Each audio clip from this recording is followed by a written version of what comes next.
The 47th floor of the Novatech building in downtown Boston glowed with the light from computer screens. David Drake, 35, sat at the head of the conference table, his sharp voice cutting through the silence.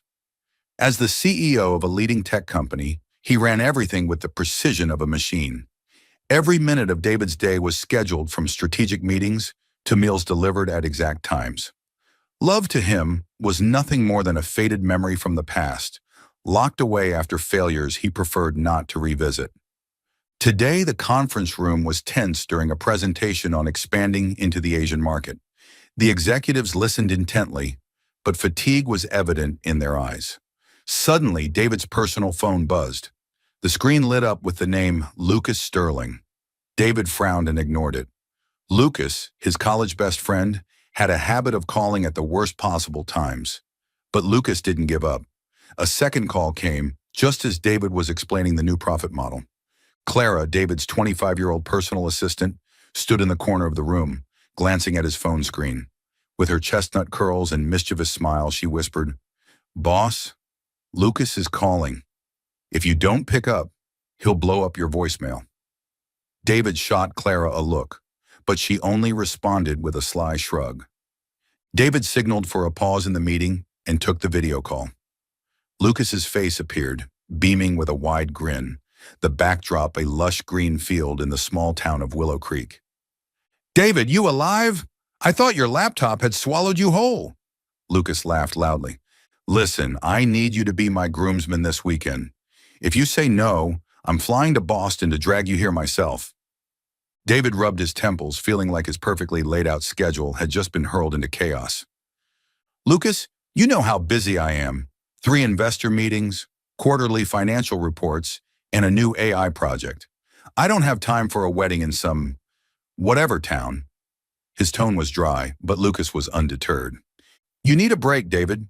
You're not a machine, even if I know you desperately want to be one." Lucas winked. "Chloe will kill me if you don't show.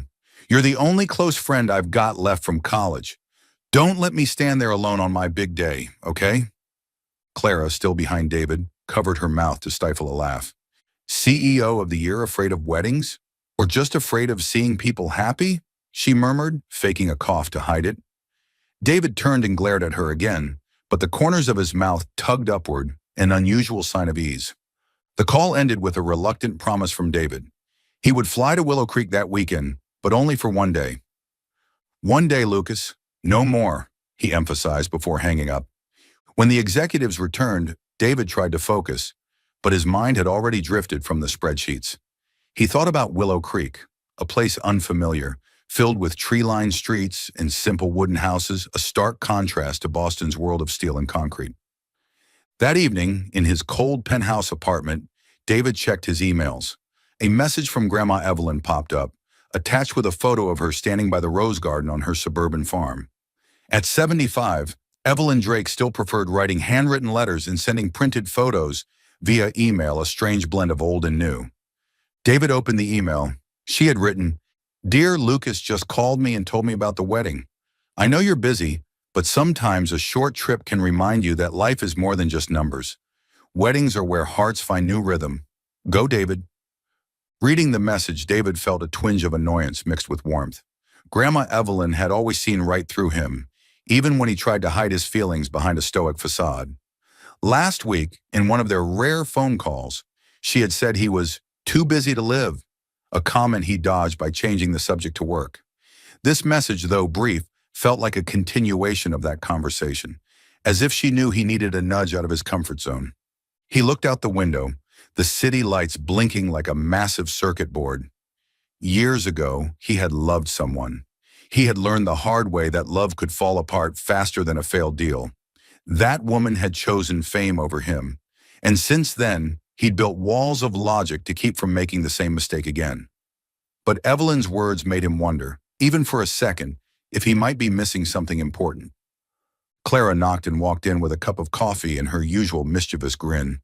"Boss, I booked your flight and hotel in Willow Creek. I heard there's a cafe there called Lazy Cat, super cute. You should take a walk instead of checking emails all day." David shook his head but couldn't hide the rare smile. "Clara, why can't you ever do anything without a side comment? he asked. Because someone's got to remind you that life isn't just Excel and PowerPoint, she replied, placing a sticky note on his desk. Bring your heart, boss. The next morning, David boarded his flight, carrying a small suitcase in a reluctant mood. As he looked out the window, he saw the clouds drifting lazily, as if mocking his need for control. To David, Willow Creek was an unpredictable variable. He pictured the wedding as full of cliches, flowers, sweets, and speeches that would make him want to check his email. When the plane landed, David stepped out, breathing in the fresh, small-town air. A wooden sign greeted him, "Welcome to Willow Creek, where the heart finds peace." He frowned, thinking the slogan was way too cheesy. Getting into the taxi, he reminded himself that this was just a short trip of favor to Lucas. But deep down, a spark of curiosity flickered. Maybe, just maybe, Willow Creek would bring something he never expected. Willow Creek welcomed David with soft sunlight filtering through crimson maple leaves. The small town buzzed with excitement as it prepared for Lucas and Chloe's wedding. White ribbons adorned wooden fences, trucks loaded with fresh flowers lined the main road, and children's laughter rang out from the town square. Dressed in a perfectly tailored gray suit, David stepped out of the taxi, feeling as if he'd walked into a rustic painting and had no idea how to blend in. Lucas Sterling, the groom-to-be, stood waiting at the gate of a small estate where the wedding rehearsal was underway. With tousled blonde hair and a broad grin, Lucas looked like the embodiment of freedom, something David no longer felt familiar with. "You made it! I knew it! No one escapes the charm of Willow Creek." Lucas pulled David into a tight hug, making him take a surprised step back. "Relax, man. You look like you're about to present a quarterly report." David adjusted his tie, trying to maintain his serious composure. "I'm here for you, Lucas. One day and then I'm heading back to Boston. Don't expect me to dance or do anything ridiculous." Lucas laughed and tugged David into the garden, where bridesmaids, groomsmen, and a group of kids were rehearsing their roles. The air was filled with chatter and laughter, a sharp contrast to the quiet intensity of Novatech's boardrooms. Amid the crowd, David noticed a young woman kneeling beside the children, showing them how to scatter petals along the aisle. She wore a light blue cotton dress, her brown hair loosely tied, and her smile shone as bright as early summer sun. She was saying something to a little girl, her voice gentle but full of energy that made the child giggle. David stood still, unknowingly drawn into the moment, until Lucas nudged his shoulder. "That's Sophie Lane, the local elementary school teacher," Lucas said. "She's Chloe's best friend, and trust me, you don't want to argue with her. Sophie can get the world to agree with her using just that smile." David raised an eyebrow but said nothing. He wasn't used to people like Sophie, people who seemed to live without schedules or structured plans. Lucas led him closer and introduced them. "Sophie, this is David, my best friend from Boston. He's a CEO, so don't be surprised if he asks whether you've got KPIS for petal scattering." Sophie looked up, her brown eyes sparkling, and her smile made David feel as if time slowed down for a second. "Hi, David. No KPIs here, but I can teach you how to hold a flower basket properly if you'd like," Sophie replied, her tone teasing yet warm. The kids around her giggled, and although David tried to maintain his stern expression, the corners of his mouth twitched. The rehearsal continued, but David couldn't keep his eyes off Sophie. She moved effortlessly among the children, patiently correcting their steps while telling funny stories that had them bursting into laughter. When a little boy dropped his basket of flowers, Sophie didn't scold him. Instead, she picked it up and pretended it was a crown, placing it on her head, sending the kids into fits of laughter. David, watching from a short distance, felt a strange curiosity. He wasn't used to people who could turn a chaotic moment into pure joy so naturally. After the rehearsal, Lucas invited everyone to a corner of the garden for lemonade and cookies. David and Sophie happened to end up side by side at the refreshment table. Out of habit, David broke the silence with a familiar topic. "You're a teacher, right? I think education is changing. Technology like AI and online classrooms will soon replace traditional learning. It's more efficient, more cost-effective." Sophie took a sip of lemonade and looked at David with eyes that were both curious and challenging. "Technology? It's wonderful, but it can't replace a hug when a child cries, or the joy when a student reads their first story. Human connection is something no machine can replicate, David. Her voice was soft but firm, as though she was used to defending what she believed in. David, unused to being challenged, continued. But data shows that online learning can improve average test scores by up to 15% in some subjects. Technology can personalize education in ways a single teacher can't manage for every student. He spoke with the confidence of someone used to winning every debate. Sophie tilted her head, a mischievous smile on her lips. Data is important, but you know what? One of my students once told me he learned better because I believed he could. No algorithm creates belief, Mr. CEO. She winked, and for the first time in years, David felt like he had lost a debate, and surprisingly, he didn't mind. Their conversation was interrupted by a buzzing phone. Clara was calling from Boston, her voice full of energy. Boss, everything's fine here, but I need to confirm next week's schedule. Oh, and how's the wedding? Meet anyone interesting? David glanced at Sophie, who was now chatting with a little girl, and replied shortly, It's just a rehearsal, Clara. I'm fine. Clara, with the instinct of someone who always picked up on moods, chuckled. If you're blushing from arguing with a girl, I'd bet it's not from anger. Spill the tea, boss. David hung up, feeling his face warm, though he refused to admit it. He wasn't used to this feeling and awkwardness mixed with amusement, as if Sophie had accidentally touched a part of his heart he thought was locked away. The rehearsal ended, and David said goodbye to Lucas before heading to his hotel, a small wooden house with a balcony overlooking a field. At sunset, he stood alone, hands in his pockets, his mind unable to stop thinking about Sophie. Her smile, her words about belief, the playful gleam in her eyes all lingered like an unfamiliar melody he couldn't shake off. He told himself it was just a passing moment, that tomorrow, after the wedding, he would return to Boston where everything was under control. But when he stepped into the room, he saw the wedding invitation on the desk, with Lucas's handwritten note, Let Willow Creek surprise you. David shook his head, thinking this town couldn't possibly change him. But deep down, something unfamiliar had begun to stir, like Sophie's smile had planted a tiny seed in his heart, waiting quietly to bloom. Lucas and Chloe's wedding transformed the small estate in Willow Creek into a dazzling wonderland, as if the entire town had poured all its colors into this single moment. Strings of golden lights twinkled from the tree branches, tables were draped in white silk cloths, and the scent of roses mingled with the soft strains of a violin. David Drake, in a sleek black tuxedo, stepped into the reception area, feeling like a diplomat who'd wandered into a village fair. He checked his watch, already planning to leave in exactly 3 hours to catch his early flight back to Boston. Lucas, now officially a husband, appeared with a radiant smile beside his beautiful bride, Chloe, stunning in her wedding gown. They greeted David with a warm hug, which he politely half returned, keeping his usual distance. You were a fantastic groomsman, David. Now relax, Table 7 is waiting for you, Lucas said, his eyes sparkling with mischief. Chloe added with a playful smile, Table 7's the fun one. Trust me. David raised an eyebrow in suspicion, but didn't ask.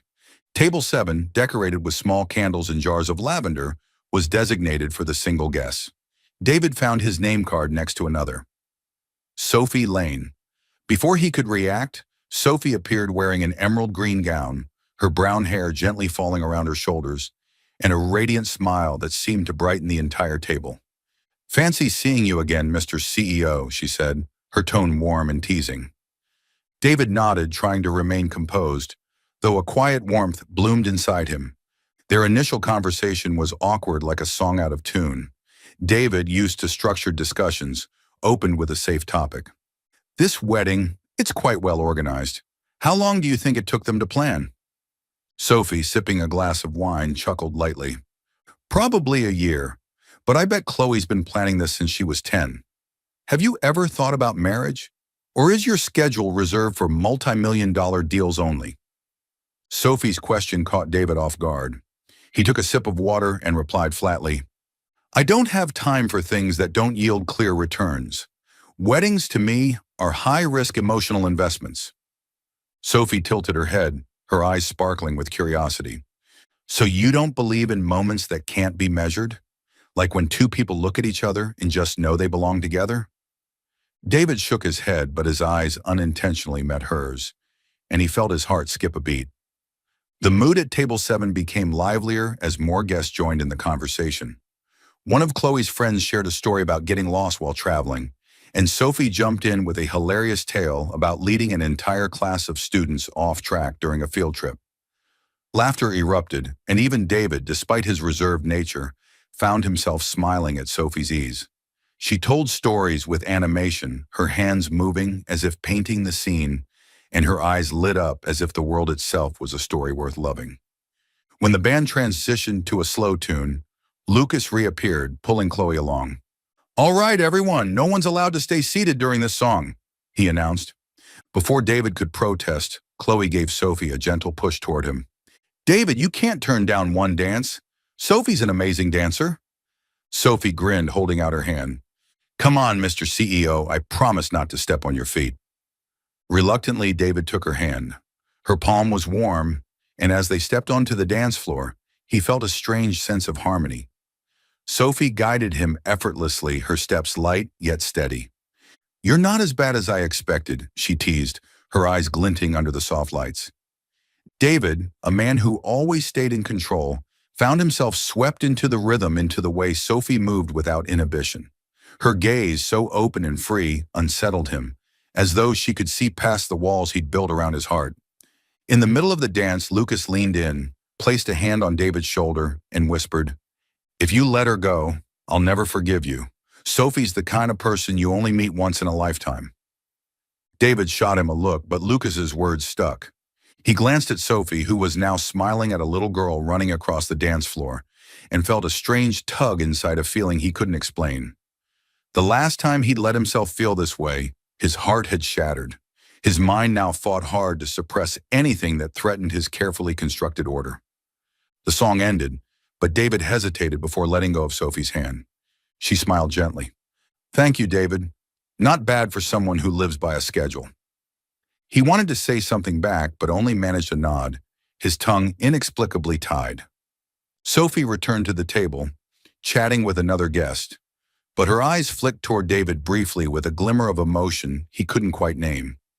David returned to table 7, trying to focus on the wine in front of him. He told himself that what he had just felt was fleeting, that there was no room in his perfectly organized life for unnamed feelings. But every time Sophie laughed, every time she tilted her head while listening to someone, he felt his heart wander off course. Sophie, sitting a few seats away, was quietly watching him too. She found David intriguing, his rigid exterior hiding eyes that held something genuine, something he tried too hard to bury. But she also sensed a distance in him, like someone living in a world where surprises weren't allowed. As Lucas and Chloe's wedding gradually wound down, the skies over Willow Creek suddenly darkened, and heavy clouds unleashed a downpour. Guests rushed for shelter, laughter mixed with joyful shrieks echoing under umbrellas. David Drake, still in his now slightly wrinkled black tuxedo, stood in a corner of the estate checking his watch. His flight to Boston was scheduled for early morning, and he intended to leave soon to avoid any delays. But as he stepped toward the gate, he saw Sophie Lane standing alone, her emerald gown soaked through, trying to shield herself with a flimsy silk scarf. "You didn't bring an umbrella?" David asked, his voice dry but laced with a concern he didn't even realize was there. Sophie turned, her radiant smile still intact despite the rain soaking her hair. "I thought the rain might make the wedding more magical, but maybe I was being a little too optimistic," she said, her tone light and self-deprecating. Without thinking too much, David raised his black umbrella and gestured for her to come under it. "Come on, I'll walk you home. Can't let you stay drenched like this." They walked shoulder to shoulder under the umbrella, their arms brushing as they made their way down the muddy village road. The small space beneath the umbrella brought them closer than usual, and David could feel Sophie's warmth, a striking contrast to the cold rain. Her house, a cozy wooden cottage with a flower-lined porch, wasn't far, but the rain made the short walk feel longer. When a sudden gust of wind flipped the umbrella inside out, both of them were instantly soaked. Sophie burst out laughing, and David, though trying to maintain composure, couldn't help but laugh along. "Definitely not part of the schedule," he muttered. At Sophie's porch, they huddled under the narrow eaves as rain continued to pound the ground. The cramped space brought them close, and for the first time, David didn't feel the need to control the situation. Sophie wiped raindrops from her face and looked at him curiously. "You don't seem like the kind of guy who stands in the rain. Why didn't you just call a taxi back to the hotel?" she asked sincerely. David shrugged, searching for a logical explanation. "I didn't want you walking alone in this weather." His words made Sophie smile, and she sat on the porch steps, motioning for him to join her. "Then stay a while. With this kind of rain, you're not making that board meeting anytime soon, Mr. CEO." They began talking at first, small talk about the weather and the town, but as the rain softened, its rhythm on the porch roof became a gentle backdrop, and their conversation grew deeper. Staring out into the downpour, Sophie suddenly shared, "I was engaged once, did you know? 2 years ago. He looked perfect on paper, steady career, clear goals. But I realized I didn't love him. I wanted a life with real love, not just a checklist of accomplishments." She paused, her eyes distant. "Calling it off was the hardest thing I've ever done, but I don't regret it." David listened, feeling an unfamiliar sense of connection. He too lived by checklists and expectations. He took a breath, then admitted, his voice softer than usual. "I was in love once. She was my colleague at Novatech. I thought we'd build something together, but she chose an opportunity in Silicon Valley over staying with me. After that, I decided love wasn't worth the risk." Sophie turned to him, her gaze gentle but not judgmental. "So you built a wall, didn't you? I get it, but have you ever wondered if that wall is keeping you from being true to yourself too?" Her question struck deep, rendering David silent. He looked at her and saw something in her eyes, sincerity he wasn't used to confronting. In that moment, he wanted to say something, but the words caught in his throat. Suddenly, David's phone buzzed, shattering the moment. The screen flashed. "Clara." He picked up, irritation in his voice. "Clara, this isn't a good time." On the other end, Clara's voice chirped, full of excitement. "Boss, I just sent the quarterly report to the board. Everything's good, but where are you? Is that rain I hear?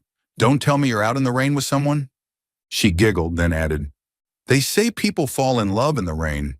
Have you tried it?" David scowled at the phone, though Clara couldn't see it. "Get back to work, Clara. I'm busy."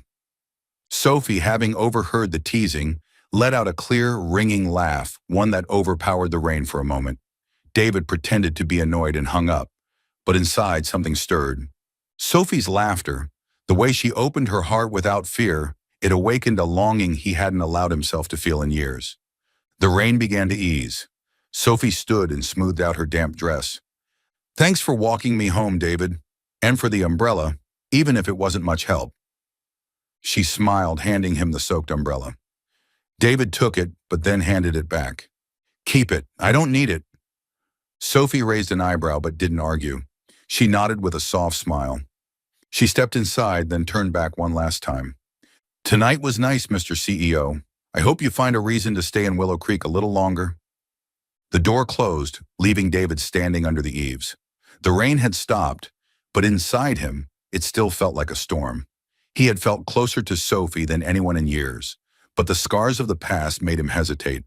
Inside the little house, Sophie also felt the special connection between them, but she reminded herself that David, with his world of control and order, might never belong here. David walked into the dimly lit street, Sophie's umbrella now in his hand like a keepsake. He didn't know it yet, but in that moment, the rain had planted a new seed in him, a seed called hope, even if he wasn't ready for it to bloom.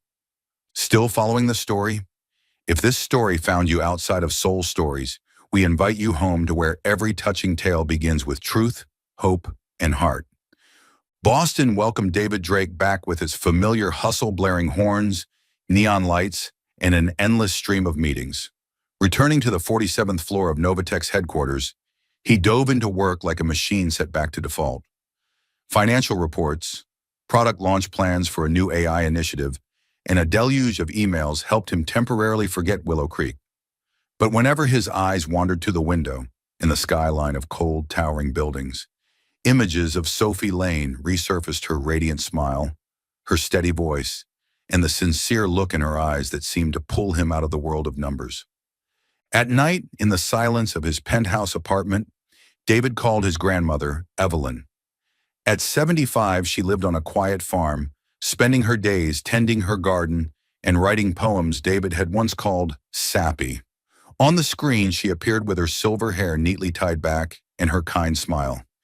"You just got back from Lucas's wedding, didn't you?" she asked, eyes twinkling like she already knew the answer. David, not one to share much, surprised himself by talking about Willow Creek, not the wedding or the scenery, but about a teacher with a smile like sunshine. He never mentioned Sophie by name, but his voice slowed when he described how she made everything feel more alive. Evelyn listened without interrupting, simply smiling. When he finished, she said gently, "Sounds like you met someone special, dear. Don't let work make you forget that moment." A few days later, a handwritten letter from Evelyn arrived at the office. Inside the envelope was a single sheet of paper, her elegant script reading, "You once told me love is a risk, but sometimes not loving is the real loss. If you felt something in Willow Creek, go back. Not for me, but for yourself." David paused, fingers frozen on the page. Her words felt like a breeze stirring a long-shut corner of his heart. He began looking for a reason to return to Willow Creek. During a meeting, when the CFO suggested sponsoring community education programs to boost the company's public image, David immediately thought of Sophie. "I know a small town with an impressive education program. I'll check it out myself," he said calmly, though inside he was already resolved.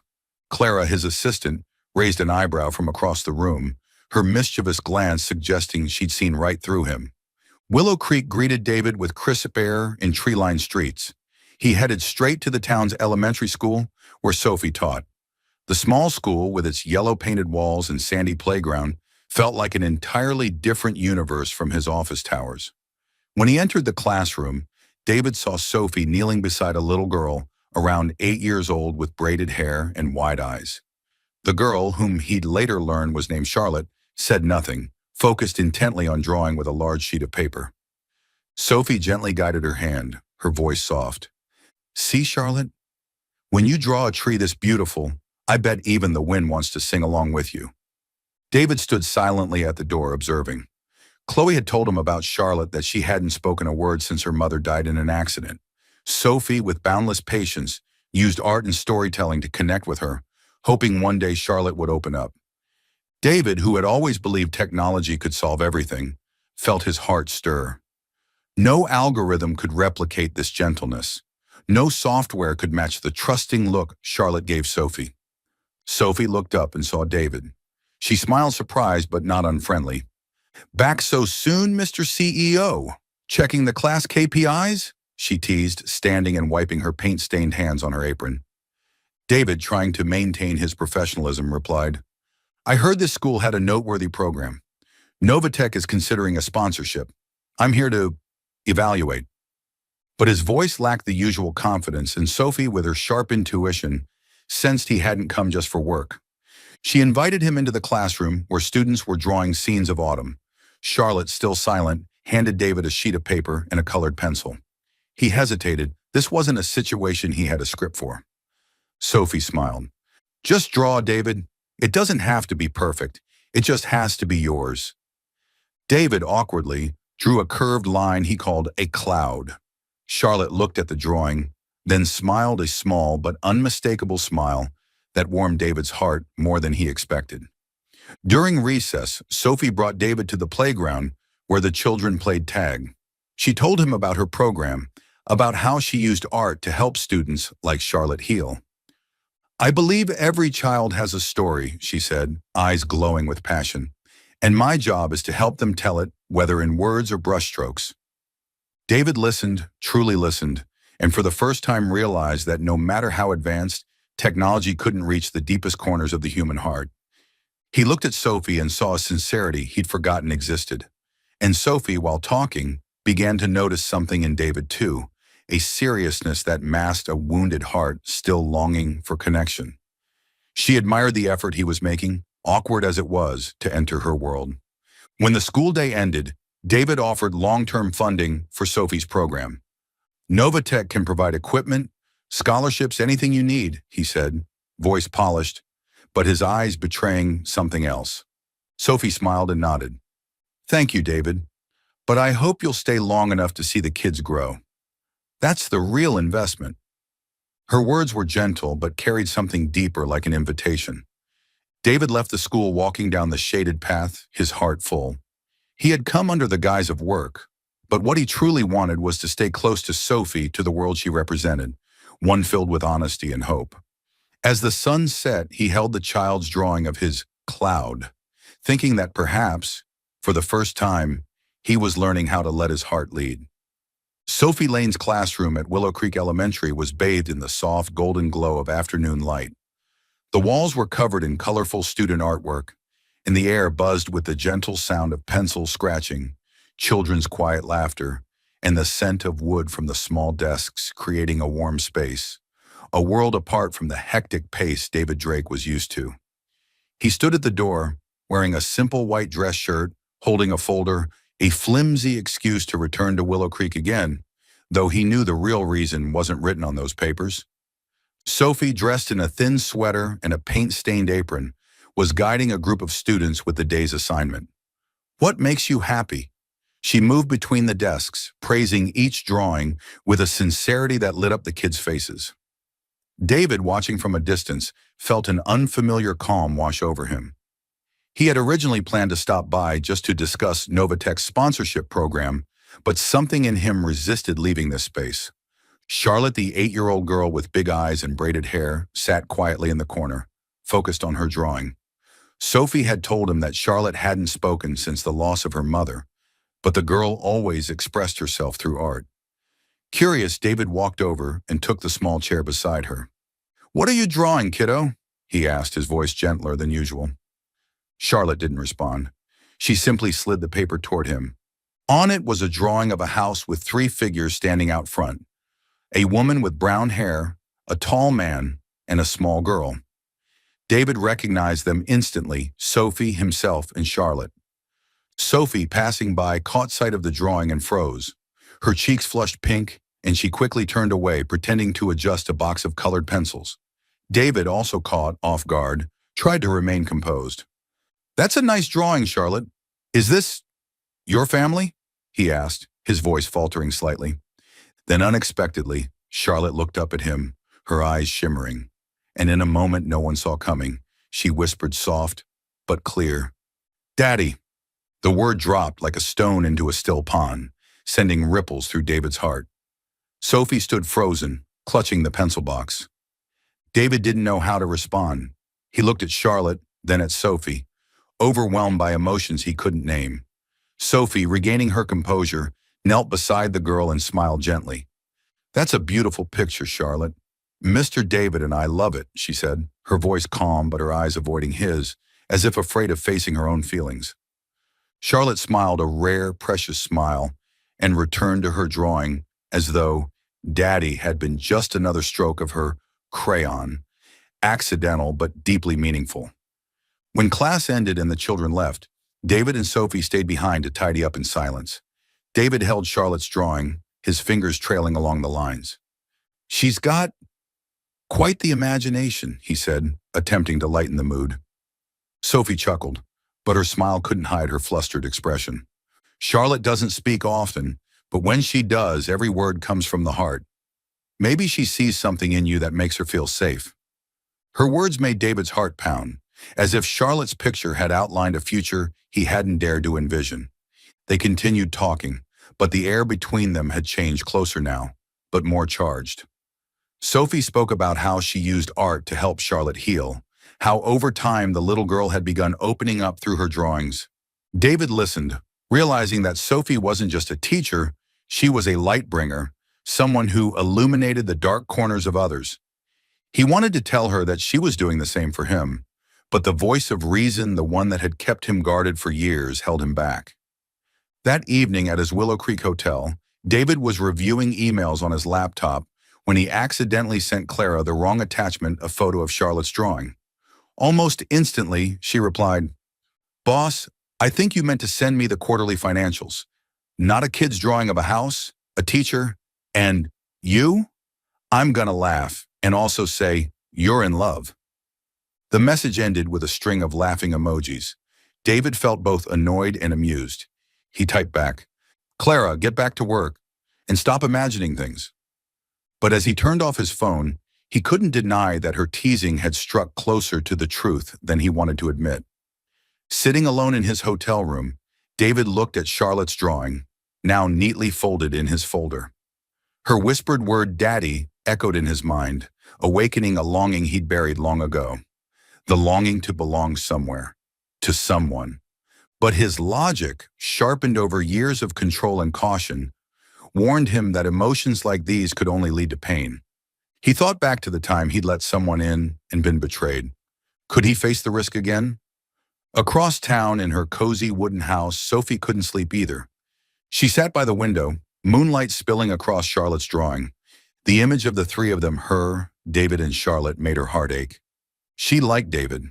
She liked the sincerity he tried to hide behind his polished exterior. But she was scared too. After her broken engagement, she'd promised herself she would only love again when her heart was truly ready.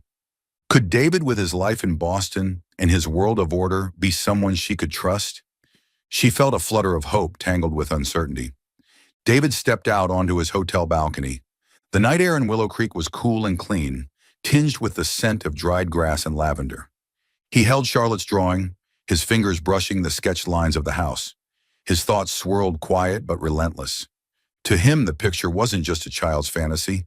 It was a gentle reminder that happiness might be simpler than he'd ever allowed himself to believe. And in that moment, without even knowing it, a door in his heart creaked open, just a sliver ready to let in something he had never dared to dream of. Willow Creek, usually calm and lined with tree-shaded streets and birdsong, carried a different air today. A tension stirred in the crisp early autumn breeze, scattering golden leaves across the town square, where a small crowd had gathered outside the Lazy Cat Cafe. Rumors spread fast. Jake Thornton's successful entrepreneur and Sophie Lane's ex-boyfriend had returned to town after years away. Standing at the edge of the square, David Drake could feel the shift in atmosphere, as if an invisible storm had rolled in. David had arrived in Willow Creek that morning under the official pretense of checking on Novatech's community education sponsorship, but deep down he knew what truly pulled him back: Sophie. He had been walking toward the elementary school when he noticed the crowd outside the cafe. At the center stood Jake Thornton, dressed in an elegant gray suit, tall, well-groomed, and wearing the kind of confident smile that turned heads. Opposite him stood Sophie in her familiar blue sweater, her expression caught between surprise and unease. Before the gathering crowd, Jake suddenly knelt down and took Sophie's hand.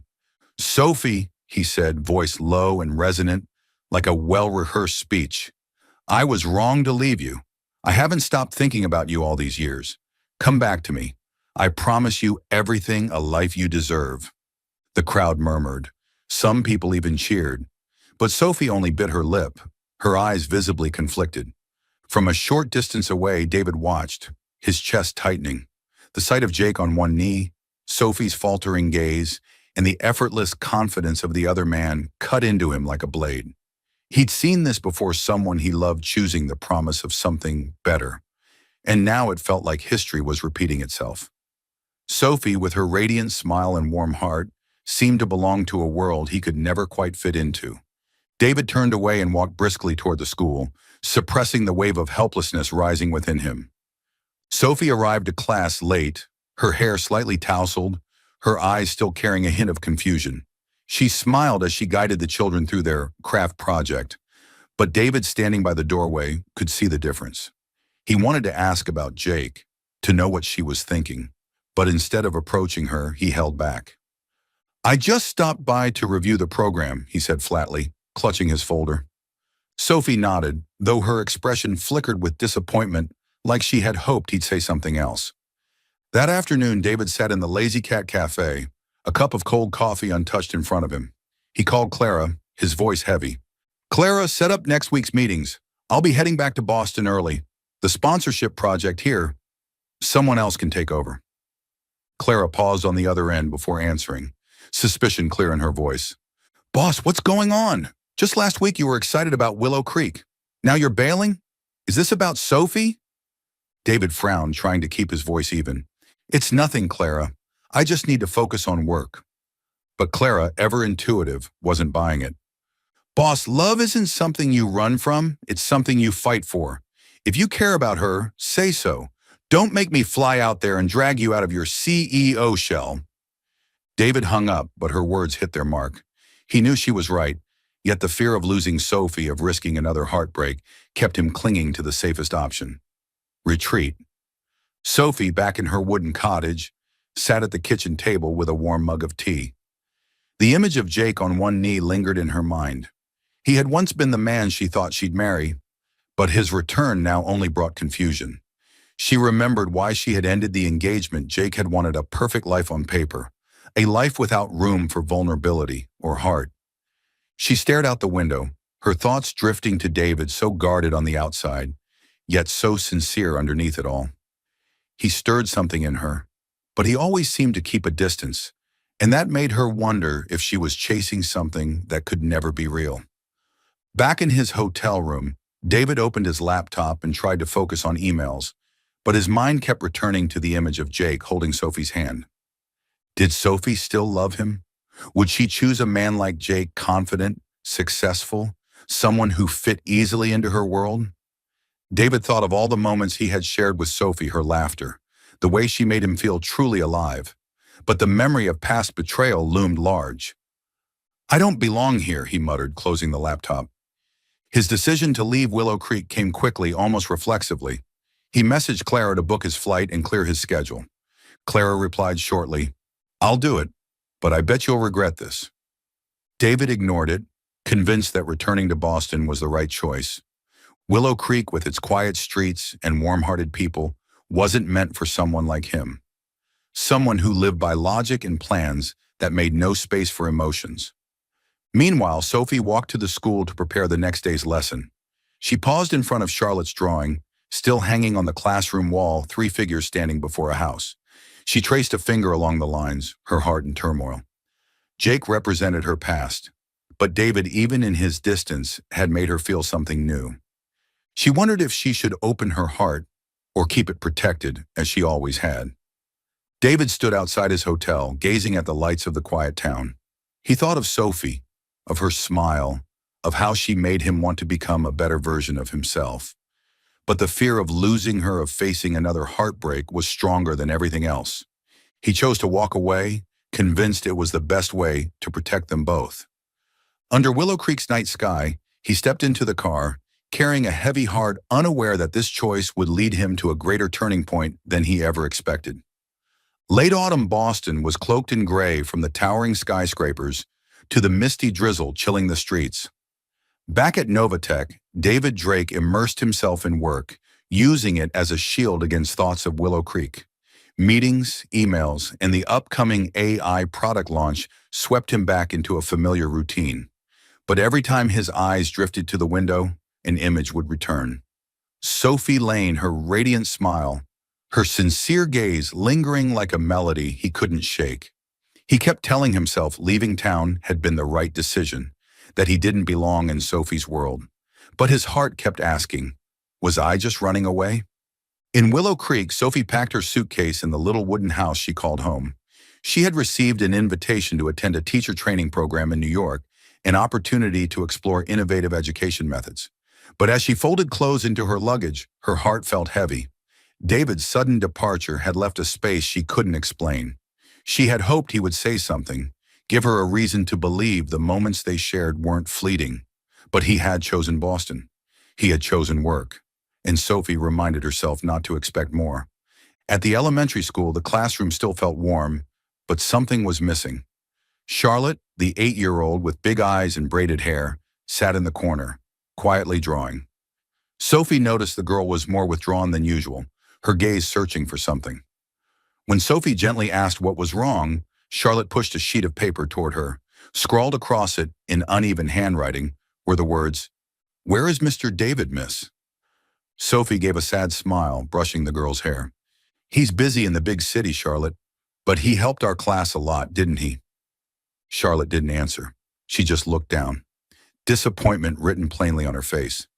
That evening, as Sophie locked up the classroom, Charlotte quietly slipped a piece of paper from her backpack and wrote a letter. In her childish handwriting, she penned, "Mr. David, you were the first person to make Miss Sophie laugh out loud. She's sad when you're gone. If you don't come to the train station tomorrow, I'll be mad." She folded the note and gave it to a friend of Sophie's mother, asking them to deliver it to the hotel where David had stayed. The simple act born from a child's pure heart would become a spark neither Sophie nor David expected. In Boston, David received an unexpected envelope forwarded through express mail. He opened it and found Charlotte's handwriting in a small drawing of three figures standing outside a house.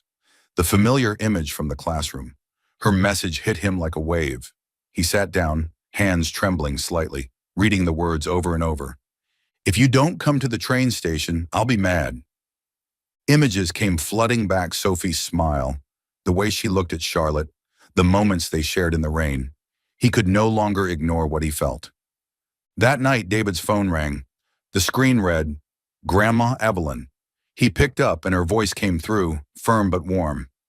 "David, I heard from Lucas. You left Willow Creek without saying a word to that girl, didn't you?" He was silent, unsure how to respond. She continued, "I know you're afraid of being hurt again, but if you don't go now, you'll spend the rest of your life wondering, what if? Don't let fear steal your chance." Her words cut through the fog in his mind like a gust of wind. He thought of Sophie, of how alive she made him feel, of Charlotte's drawing, of the years he'd spent playing it safe and feeling empty. For the first time, he truly faced his fear not of failure, but of missing the one person who could change everything. He stood up, pacing his penthouse, heart in turmoil. Safe or brave? Logic or love? The question kept him awake. The next morning, Sophie stood in front of the mirror in her small home, checking her suitcase one last time. She wore a long coat, her brown hair tied neatly, her face calm on the outside. But inside, disappointment lingered. David had left without even saying goodbye. She wondered if she'd misunderstood everything they'd shared. Jake had begged her to come back, but her heart knew she couldn't return to the past. What she wanted was a future with someone who made her feel whole. But was that person David? In Boston, David sat in a conference room, surrounded by executives discussing next quarter's strategy. But he couldn't focus. Charlotte's letter was tucked in his jacket pocket, and Evelyn's words echoed in his mind. He stood up suddenly, interrupting the meeting. "Sorry, I have an urgent matter. Clara, cancel everything for today." Clara, scribbling notes in the corner, lifted her eyebrows. Her eyes sparkled like she'd been waiting for this. "So, the boss is finally listening to his heart? Go! I'll handle everything," she grinned. David rushed out of the building, heart pounding. He hailed a cab straight to Boston's main train station, where he knew Sophie would catch her connection to New York. On the way, he gripped Charlotte's letter tightly, as if it were a compass. He thought about Sophie, her smile, her patience with Charlotte, the look in her eyes that made him want to become a better man. For the first time in years, he wasn't calculating. He wasn't strategizing. He just knew he needed to find her and say the things he'd kept locked away. In Willow Creek, Sophie wheeled her suitcase toward the small-town station, where she would board a connecting train to Boston, then head to New York. She stood under the overhang as a light rain began to fall, her thoughts heavy. She wondered if she was running just like David had. But as she stepped onto the train, she didn't know that far away. David was racing against time, fueled by hope, a little girl's letter, and the realization that love was worth the risk. At the Boston station, David arrived breathless, eyes scanning the crowd. He didn't know exactly where Sophie would be, but Charlotte's letter and Evelyn's voice had given him courage. Standing among strangers, heart pounding, he was ready for the most important crossroads of his life, to risk it all for love, or to walk away forever. Boston's Central train station on a late autumn morning was a sea of urgency. The loudspeakers announced departing trains, blending with the hurried footsteps and fragments of rushed conversations. David Drake, breathless, pushed through the crowd, his eyes sweeping the platforms. His gray suit, slightly rumpled from his rushed escape from the office, bore signs of haste. In his jacket pocket, he clutched Charlotte's letter like a compass, guiding him not with logic but with something far deeper. For the first time in years, he was letting his heart lead the way. The station shimmered under the haze of light drizzle, and the air carried the tension of a prelude like the orchestra rising before a decisive note. David ran past platform after platform, scanning unfamiliar faces, heart pounding. He thought of Sophie, her radiant smile, her earnest gaze as she taught Charlotte, and the way they had laughed under the Willow Creek rain. He had once run away from her, afraid that opening his heart would only lead to pain. But now the idea of losing her forever was a pain he couldn't bear. On the far side of the station, Sophie stood beside her suitcase, preparing to board her train to New York. She wore a deep blue coat, her brown hair tied loosely, her eyes shadowed with quiet sadness. She had hoped against hope that David would come, that he would give her a reason to believe their moments had meant something. But as time ticked by and he didn't appear, she told herself he had made his choice, his world of meetings and spreadsheets, a world that didn't have space for her. She pulled her suitcase and stepped toward the train, her heart heavy. Nearly out of options, David stopped in the middle of the station, took a deep breath, and breaking every instinct of control, shouted above the noise, "Sophie! Sophie Lane!" The crowd paused. People turned to stare, but David didn't care.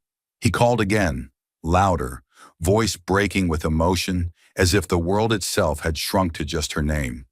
Sophie, just as she was stepping onto the train, froze. Her eyes widened. Her heart skipped. She turned and bolted from the train car, running back through the crowd, scanning desperately. And then she saw him, David, disheveled, breathless, eyes blazing with hope. They stood just meters apart, time suspended between them. Sophie stepped forward, voice trembling. "David, what are you doing here?" He moved toward her, all traces of the polished CEO gone. His eyes locked on hers, and the walls he had spent years building came crashing down. "Sophie," he said, voice deep but steady, "I used to believe if I didn't plan everything, it would all fall apart. I lived my life in control to avoid getting hurt, but now I understand. Not having you is the one thing I can't survive." He paused, breath catching, then added, "I can't promise you the world, but I can promise I'll try every day to be worthy of you." Sophie stood still, tears streaking down her cheeks, and then she laughed, a teary, mischievous kind of laugh. "David Drake, you really know how to time your moments. Making me cry at the train station?" she said, voice thick with emotion. She stepped forward, gently touching his hand, and in that instant, their eyes locked and everything else faded. Suddenly, a small voice called out behind them, Mister!" Charlotte, 8 years old, braids bouncing, eyes wide, ran toward them, Chloe trailing behind her, laughing.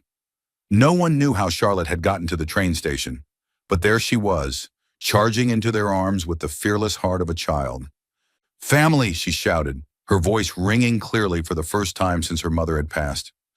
Sophie dropped to her knees and wrapped Charlotte in a tight embrace, tears flowing freely. David stood frozen, overcome, as something inside him melted completely. Chloe clapped from nearby, eyes glimmering. "I knew it! You two were meant to be," she grinned. David looked at Sophie and Charlotte and felt something he had never felt before. Wholeness.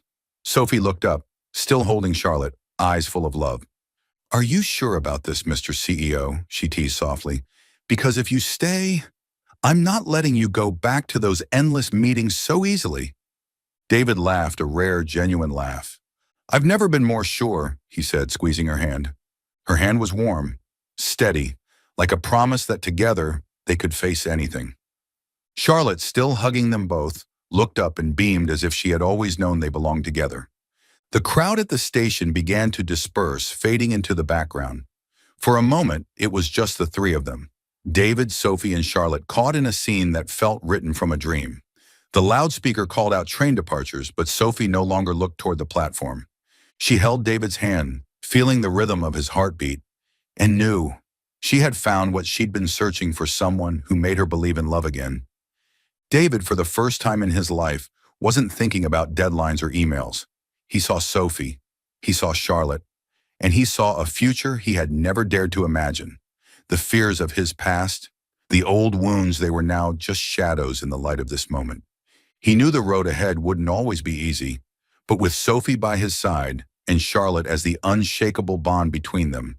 They would face it all, together. As sunlight pierced through the clouds, casting soft golden light across the station, David and Sophie walked hand in hand, stepping beyond the crowd. Charlotte skipped ahead, humming a children's song like the world itself was cheering them on. They didn't need to say much. The way they held hands said everything. They had chosen each other. They had chosen love. And this time it wasn't a risk. It was home. 1 year later, Willow Creek glowed in the golden hues of autumn. Tree-lined streets were blanketed with crisp yellow leaves, and the fresh breeze carried the scent of ripe apples. The town's elementary school now featured a brand new classroom wing with sun-yellow walls and large windows that flooded the space with light. This was the free learning center Sophie Lane had dreamed of, now a reality, thanks to funding from Novatech. It was more than just a place for reading and math. Here, children discovered music, art, and their own dreams. Today, the room buzzed with extra excitement. It was Sophie's birthday.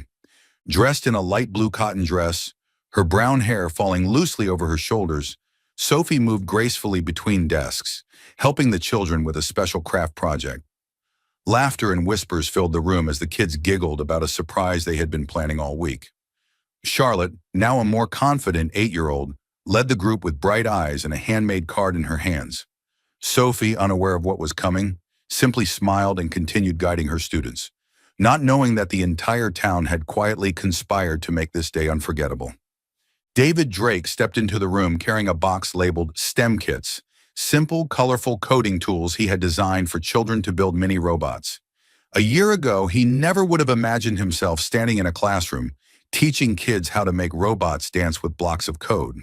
But now David came to Willow Creek every weekend, not just to support Sophie's education initiative, but because this place and this life had become part of him. Wearing a rolled-up blue shirt and his sleeves casually cuffed, he looked nothing like the sharp-edged CEO he had once been in Boston's high-rise boardrooms. "Mr. David, your robot has to dance today," Charlotte called, her voice as clear as a bell. She no longer called him Dad like she had the year before, but their bond had only grown stronger. David chuckled, ruffling her hair. "If the robot doesn't dance, I will." "Deal?" He winked, drawing laughter from the entire class. From across the room, Sophie watched him, pride shimmering in her eyes. She never would have imagined that the man who once lived by spreadsheets and board meetings could blend so naturally into her colorful world. By noon, a surprise group arrived at the classroom door. Clara, David's ever-energetic assistant, entered with a dazzling grin, her chestnut curls bouncing as she walked.